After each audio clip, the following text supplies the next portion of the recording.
팀장의 책임 그러면 뭐 한마디로 이야기를 하면은 팀의 성과를 팀장의 책임이라고 볼 수 있겠죠. 팀의 성과라고 하면은 상위 조직인 회사나 본부 조직에서 팀에게 내려주는 목표가 주로 팀에서 책임져야 될 성과다, 이렇게 볼 수 있겠죠. 그래서 팀장은 팀이라고 하는 조직의 최종 성과에 대해서 책임을 지는 사람이 바로 이 팀장이다, 이렇게 볼 수 있습니다. 우리가 보통 책임이라 그러면은 관리 책임, 결과에 대한 책임, 실행에 대한 책임, 성과에 대한 책임, 여러 가지로 이야기를 할 수 있는데, 많이 이야기하는 책임 중에 하나가 관리 책임이라고 하는 표현들을 많이 쓰는데요. 관리 책임 그러면은 본인이 직접 실행하지는 않았지만 관리자로서 상위 조직의 리더로서 책임지는 것을 우리가 흔히 관리 책임, 그렇게 이야기를 합니다. 근데 팀장은 팀의 성과에 대해서 책임을 져야 됩니다. 우리가 보통 성과 그러면 많은 사람들이 이제 실적이나 결과하고 조금은 혼돈하는 경우들이 많은데,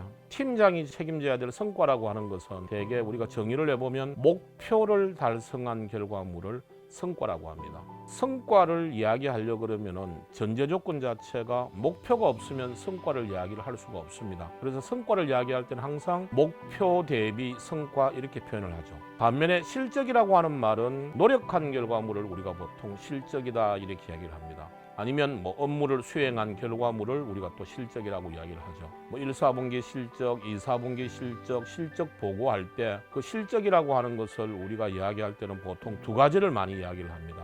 하나는 연간 수치 목표 대비해서 누적 수치가 어느 정도 달성이 되었는지, 혹은 달성률 몇 프로인지에 대해서 우리가 보통 이야기할 때 실적이라는 표현을 많이 쓰고, 또한 해당 기간 동안의 한 일, 즉 실적을 위해서 한 일이 뭐냐를 따질 때 우리가 보통 실적이라는 표현을 많이 쓰죠. 그래서 실적은 노력한 결과물을 우리가 실적이라고 합니다.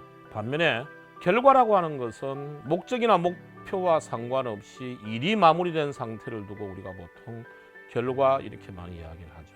많은 사람들이 이제 성과 관리와 결과 관리, 그리고 성과주의와 결과주의를 같은 개념으로 사용하는 경우들이 굉장히 많습니다. 그런데 결과주의와 성과주의는 천양지차입니다. 결과주의라고 하는 것은 과정과 상관없이 일이 마무리된 상태를 가지고 최종 결과만 가지고 처우를 하거나 혹은 따지는 것을 우리가 결과주의라고 이야기를 하고, 성과주의라고 하는 것은 목표한 바가 실제로 얼마나 이루어졌는지를 가지고서 목표 대비해서 결과물을 따지는 방식을 우리가 성과주의다, 이렇게 표현을 갖다가 많이들 합니다.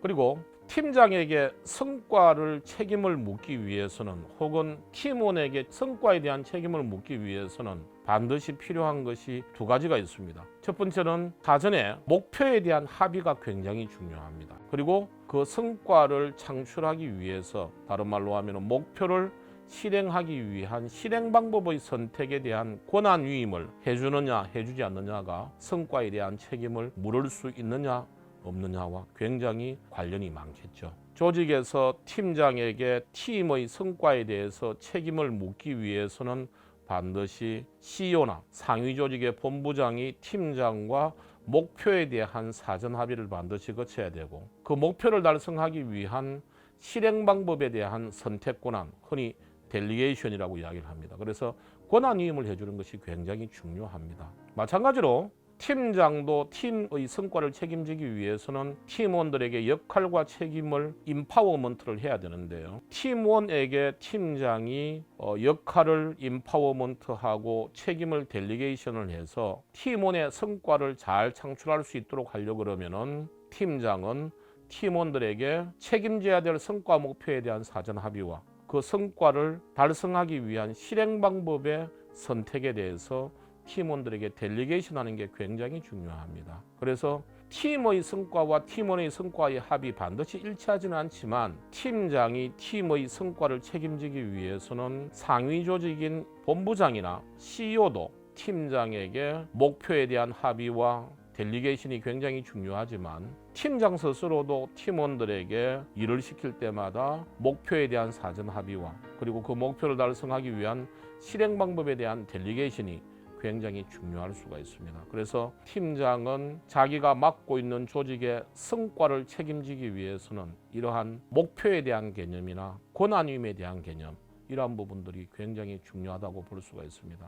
팀장이 자기가 맡고 있는 조직의 성과를 책임을 잘 지기 위해서는 팀장들에게 평상시에 이러한 매니지먼트에 대한 훈련이라든지 그다음에 매니지먼트에 대한 코칭들을 굉장히 조직에서 잘 시킬 필요가 있다 이렇게 볼 수 있습니다.